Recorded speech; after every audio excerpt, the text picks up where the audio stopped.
everyone, welcome back to another episode of Banking and Crypto Guide. In today's video, I'm going to guide you through how to log into Go2 Bank. If you'd like to get access to your online banking account for Go2 Bank, then keep watching the video till the end since we'll be learning on the step-to-step process on how to do it. Keep watching the video till the end, and if you're not yet, subscribe to our channel by hitting the subscribe button. Press the notification bell icon right next to it to never miss another update from us. Start off by opening up your web browser. You can open up any web browser you want and go to the address bar at the top of the screen, type in www.go2bank.com and press the enter on your keyboard. You'll find yourself in the official website of Go2 Bank. In the top right hand corner, you should be able to see a login button. If you don't have an account yet, you can start by clicking on Open Account and follow the on-screen prompts. Once you have an account, click the login link and you'll be redirected to the login area of Go2 Bank.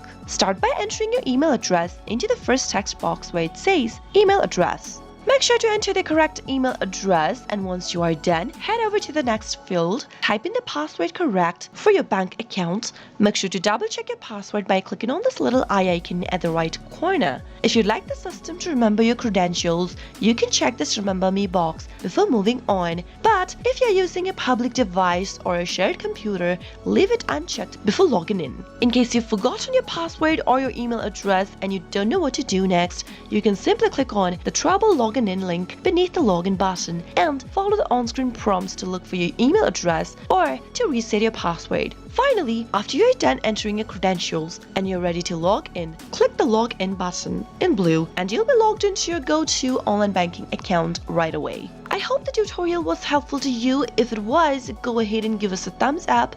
Comment down below in the comment box if you have anything to say to us. I'll soon be back with more tutorial videos like this. Goodbye till then.